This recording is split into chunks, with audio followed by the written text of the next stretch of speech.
If you're struggling with your finances or wondering if building real wealth is even possible anymore, this story will change your perspective.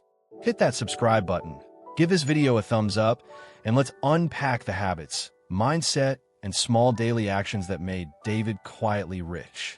Most nights, the gas station was silent by 2 a.m. The flickering overhead lights buzzed faintly, and the only sounds were the hum of the fridge and the occasional car rolling past in the dark. Behind the counter sat David Ramirez, a soft-spoken man in his early 30s with tired eyes, a worn uniform, and a dog-eared notebook always within reach. On the surface, David looked like any other night shift worker, polite, punctual, invisible to most. He spent his breaks sipping instant coffee and reading finance books so old their covers were peeling. No one really paid attention to David. He wasn't flashy, didn't talk much, and never complained. Just showed up, did his job, and went home. But behind that quiet routine was a secret. David wasn't just passing time. He was building something. Slowly, quietly, patiently. While others scrolled on their phones or joked about paychecks that barely lasted the week, David was studying compound interest, budgeting every dollar, teaching himself how the stock market worked, learning how to invest, not just to make money, but to escape the paycheck-to-paycheck life he'd always known. He wasn't loud about it. He never had to be.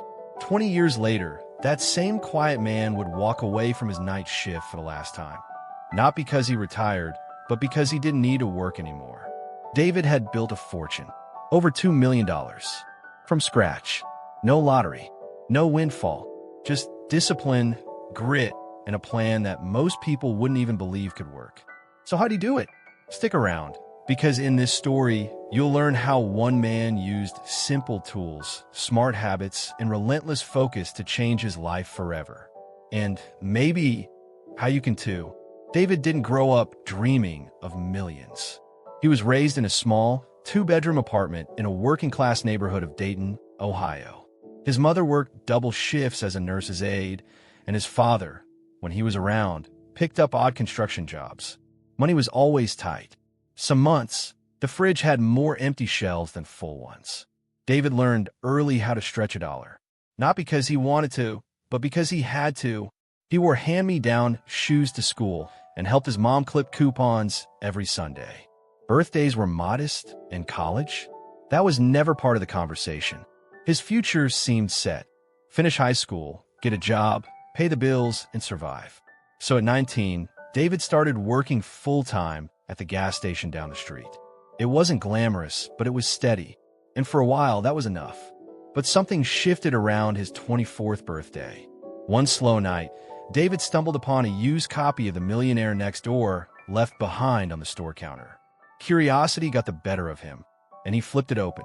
He was hooked. Not because it promised instant wealth, it didn't, but because it described people just like him.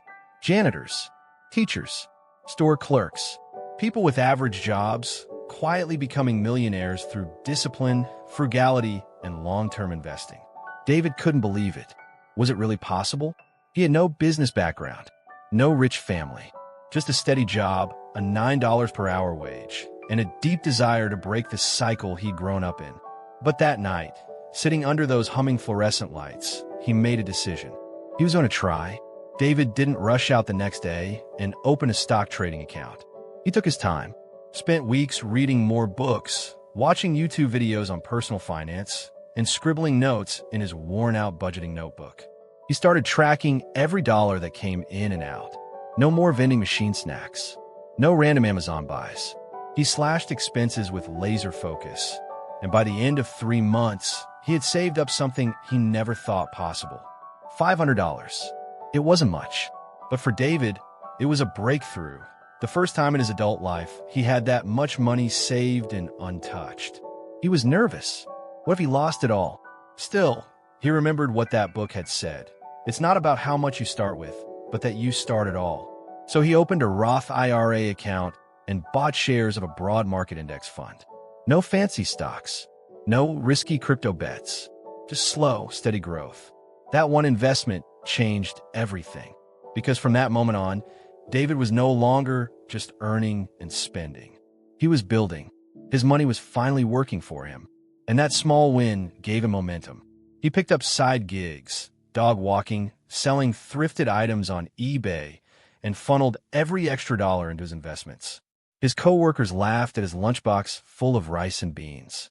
But David didn't care. He saw something they didn't. He saw a way out. David didn't become a millionaire overnight. In fact, the first few months were excruciatingly slow. His investments would go up by a few dollars, then down again. He'd check his account religiously, hoping for miracles. But the numbers barely moved.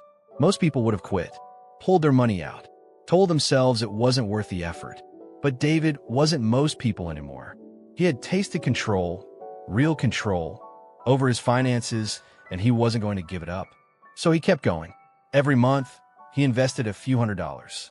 He automated his contributions so he wouldn't be tempted to skip them.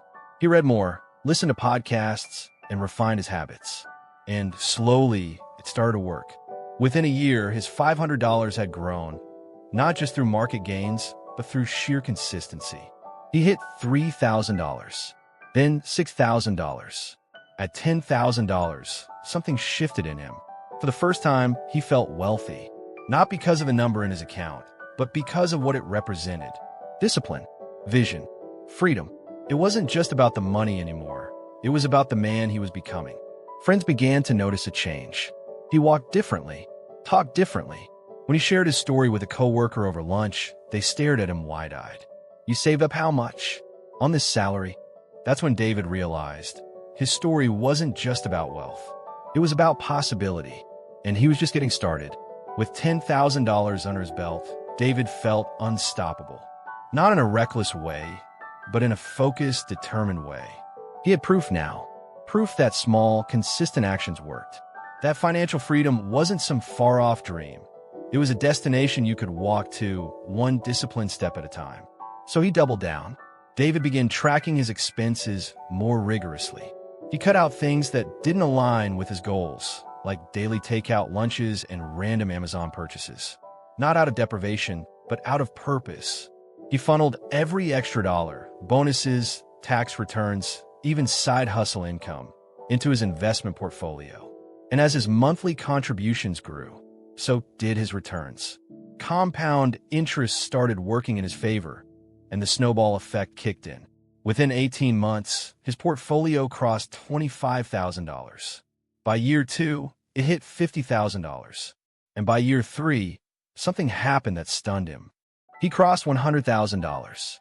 Not because he got lucky, not because he inherited anything, but because he stayed the course when it wasn't exciting. He kept learning when no one else was watching. He played the long game. But reaching $100,000 came with new challenges. David started to notice a shift. He felt wealthier, and with that came subtle temptations. New furniture, vacations, the allure of finally rewarding yourself. He nearly bought a luxury car once. He went to the dealership, sat inside the plush leather seat, smelled the new interior, and then he paused.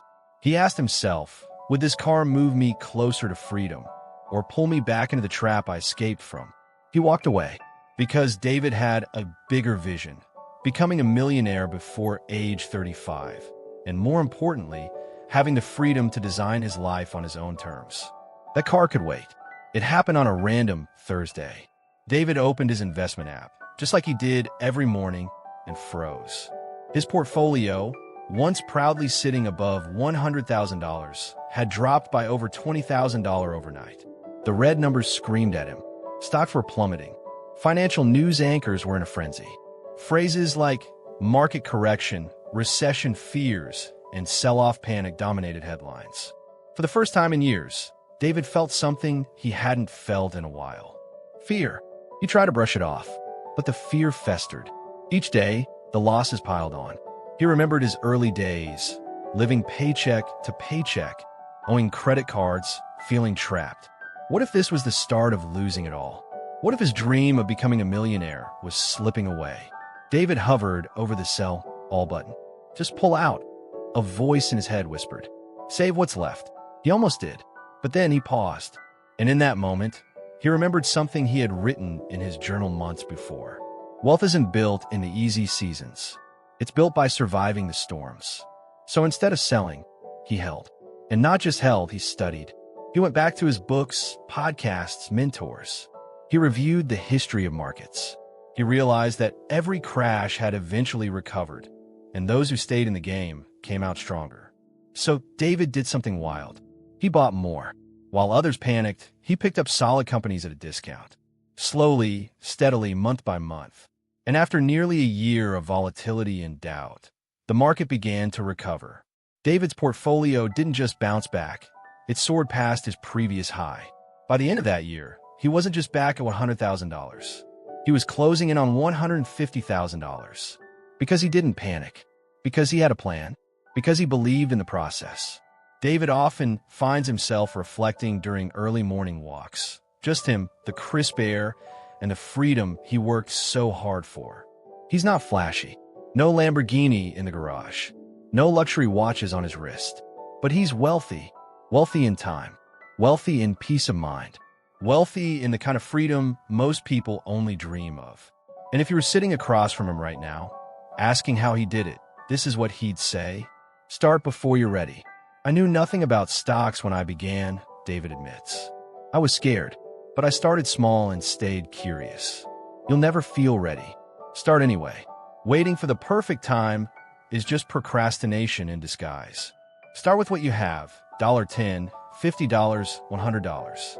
The key isn't how much. The key is consistency. Live like you're broke, even when you're not. David could have upgraded his lifestyle after his first big wins, but he didn't. He stayed in his modest apartment, drove his used car, cooked at home. Every extra dollar I didn't spend, he says, was a soldier fighting for my future. Delayed gratification is how ordinary people build extraordinary wealth. Turn setbacks into fuel. When the market crashed, David didn't run.